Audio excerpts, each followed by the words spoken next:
Weekend na naman pala ngayon, magpapakabisi muna tayo. Sobrang daming kalat na nga dito, lalo pa yung mga nakaraang araw, sobrang lakas ng hangin at ulan. Pero sana wala na. Medyo gumanda-ganda na nga yung panahon natin ngayon dito sa amin. Kaya ito guys, sinimulan ko na yung araw natin sa pagliligpit ng mga kalat na nagsipagliparan dito.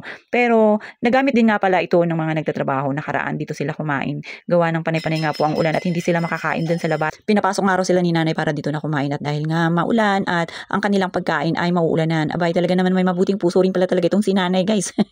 Nakita ko nga rin pala ito yung langka na naiwan doon sa kubo. Kaya sabi ko kay nanay, ibalatan ko na lang to, baka masira pa at masayang lang. At syempre guys, hindi muna natin ito lulutuin dahil si nanay meron namang naka-ready na lulutuin para ngayong araw. At ito guys, siguro maluluto ko siya para bukas, schedule na lang natin. Medyo mahaba-haba ang proseso nito dahil nga papalambutin pa at dito tayo magpapadinga sa labas. Pero bukas na nga lang, ibabalatan ko lang para ma-ready na.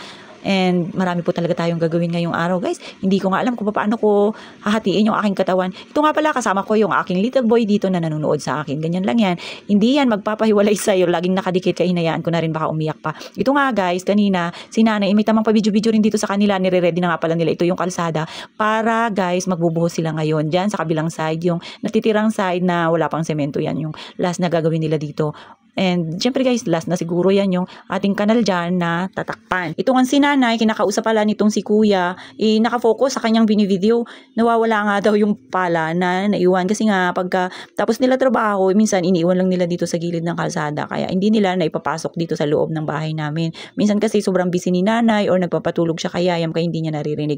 Kaya ito siguro yung mga nagtatrabaho after nila mag-work, iniwan lang dyan sa gilid. Kaya ayun, nawala tuloy at gagamitin nga sana nila ngayon. Ito guys, tignan nyo nga yung kanal, oh, naka-open pa. Pero next na yan after dito ng kanilang pag-sisemento sa kalsada kasi kukonti na nga lang rin yung kanilang gagawin dito. At ito nga yung ating mga kapitbahay ay tamang patambay-tambay muna, nanunood ng mga ginagawa ganun talaga dito sa atin. Pagka walang pasok, tambay muna. Tingin-tingin kung anong meron, kung anong bago. At itong sinanay guys, tingnan nyo nga ang itsura niya. Tinopak na naman talaga itong sinanay. At ayan, nilagay na nga dyan yung bedsheet sa kanyang ulod. Magsasampay nga lang daw siya. Tinatamad na sigurong pabalik-balik kaya bit-bit niya na lahat. Yan, tingnan nyo nga, may pa-picture-picture pa. Sabi niya, ipicturean ko daw siya. Syempre, ako pa ba? Dagdag pa ito sa kikitain. Dito kayo ita.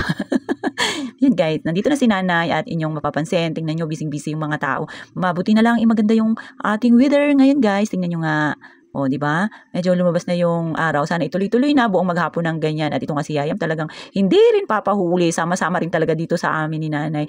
At yan nga guys. Nabalatan ko na yung langka. Inislice ko na para ako mamaya ipalalambutin na lang sa hapon na yun. Syempre busy tayo ngayon. Marami tayong gagawin. At makikisali tayo doon sa sa magbubuhos guys ng semento dito sa kalsada. Manonood rin tayo. Kita nyo nga naka-attire na ako. Alam nyo na, naka-ready tayo sa paghakot ng semento mamaya. Yung mga excess nila guys. Hingi na natin yun at ilalagay natin doon sa likod ng bahay para hindi maputik pagka nagsasampay kami ng aming basahan. O, di ba? Kanya-kanyang paraan lang yan sa panahon ngayon. Bawal nang mahiyain. Dapat alisto.